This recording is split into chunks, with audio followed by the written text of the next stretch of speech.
Hey you, welcome back to the channel. And guys, today we want to talk about the Inhumans, episode 5. The title, I believe, Something Inhuman This Way Comes. And guys, clearly what I'm getting from Inhumans, the show, is this is definitely Marvel, ABC, Disney, at work here.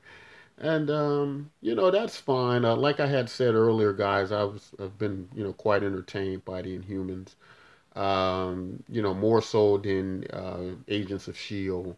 Um, and this week we pretty much picked off where we left off. We had Karnak, who's basically now in a romantic relationship with a group of people that are basically running drugs, and we got this kind of psychopathic drug dealer who's, killing, members of of his crew, and Karnak's all mixed up with that.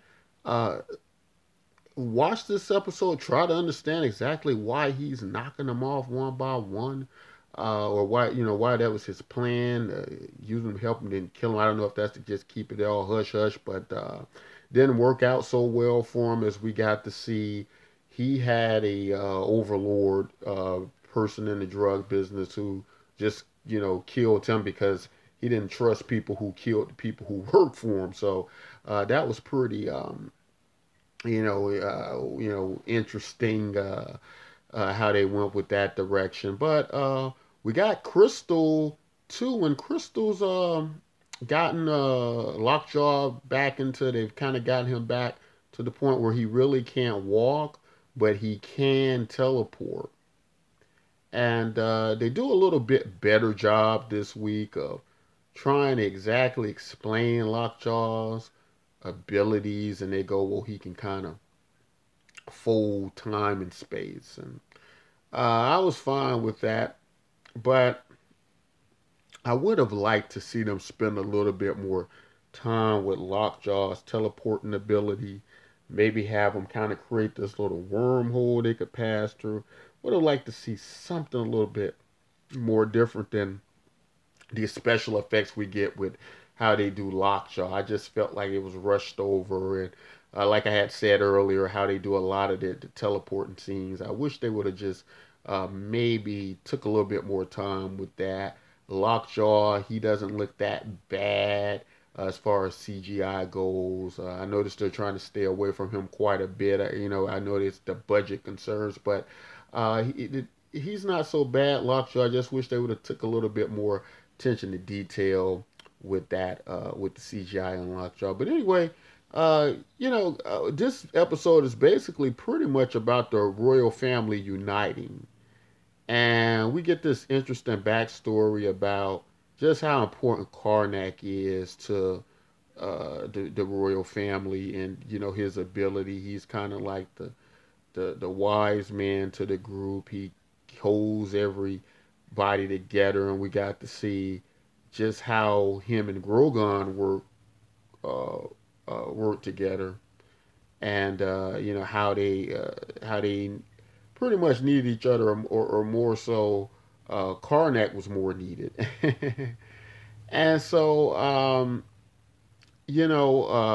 another thing about this episode, I was kind of watching Karnak and his interesting romantic situation, and I really thought what they were going to do with that role. I really, or with the story, I really thought that she was going to end up dying, and I thought that was going to be, an easier way for them to go ahead and move Karnak on with the rest of the family, or have him reunite with the family. But kind of, she doesn't actually die, or she kind of leaves him. Yeah, she's kind of leaving off with him, and but I thought it would have been a lot more interesting, too, had Karnak uh, would have made the choice to leave her, in a sense, or in a way where he makes the decision that serving the royal family is something he is, or something he has to do, as he kind of regains his memories. And that's another thing. I must have missed this. I must have missed this scene. But it just seems like he was kind of getting his memories back. He could kind of sort of use his abilities. And then I missed the part where it jumps from that to where he's fully conscious of who he is and what he's supposed to be doing, and his abilities. And so some kind of way I must have missed that. But anyway, he seems to be pretty much getting the back, mastering them. And yeah, so that's how they went with that story, and I was very entertained by that. I thought they did a pretty good job with the entire him and the his love interest there, being pursued by the drug dealers. I found that quite entertaining, and we got Black Bolt, we got obviously Medusa and him reunited, and he's feels pretty much helpless with what's happened with Medusa and just the whole situation since the coup. But what I also liked was I was very happy that the Inhuman, and I believe her name was it Leaf or something like that. It kind of escapes me now, but she has the ability to find anybody with a kind of uh, voice, echolocation type thing, if you will. And they took her hostage, and are getting her to try to find the rest of the royal family. But I just really liked how they finally touched on the caste system that they have going on with Atlan, with their city there on the moon and their society. That that was something that had to be dealt with, and her dying wish was that Black Bolt would be the king that they needed to deal with that caste system. And the caste system is a very complicated issue, it seems, because you know obviously they're contained in this space on the moon, and it's very little resources, very little opportunity, and so they're forced to deal with that issue, and they're locked into this cast. But Black Bolt agrees with her and her dying wish, and I found that all very interesting. That he's going to try to do the best he can to deal with that caste system, because it just seemed like it was just kind of weird how the story was going, because a lot of cases you're kind of under definitely a lot more understanding where Maximus is coming from with this caste system. Something needs to be done about this. But now you're also starting to see there are many elements with Maximus where Maximus is kind of becoming this sociopathic type, megalomaniac type, which I think would be a little bit more accurate with the comic books. But I kind of like they've made Maximus more complicated, in show, and in order for it to have more layers to his character. Him not just be villainous and just be a villain for no reason. So that was all very interesting. And towards the end, we got this interesting scene with the member of the G's, and that escapes me. The genetic council head.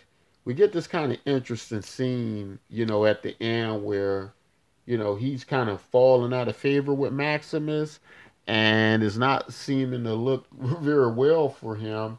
And this group of supporters of Black Bolt, it seems, are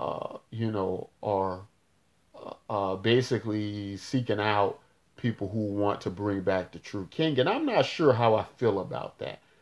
I feel like this is a setup, by Maximus to really test this guy's loyalty to see if he's really loyal.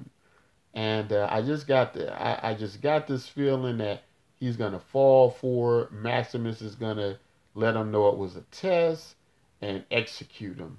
Because he survived a little bit too long already.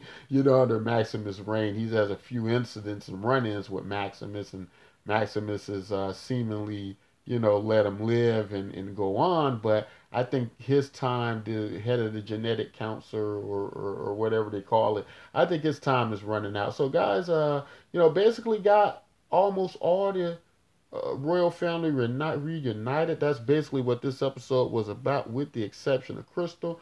Crystal's off having fun with a new human friend and learning to relax, finally learning to interact with people, outside of her family. And so, entertaining episode, guys. Like I said, I,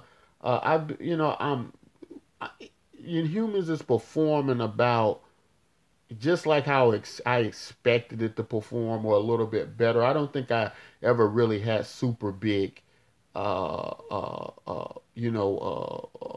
for Inhumans, or perceived it to be this really off the scale chart. I perceived it to be a superhero TV show with a weekly budget, and I feel like I'm getting that, and I think I'm getting a half decent story.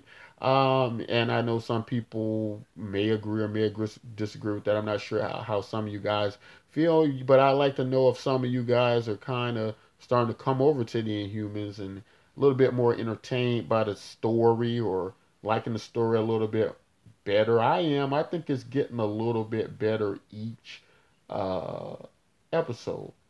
Interesting enough how they do the, just to reflect, talk about Triton a little bit. As that's come up around a lot. Triton's death was never really technically confirmed, but it looks like he was killed. And we have Gorgon looking for Triton in the beginning, and I'm not sure if he can't swim or what happens. And now we get Crystal. She's kind of looking out to the ocean, and so I was kind of thinking, well, maybe Crystal will find Triton or something, but I don't know. It's not looking good for Triton. Maybe Triton's really dead.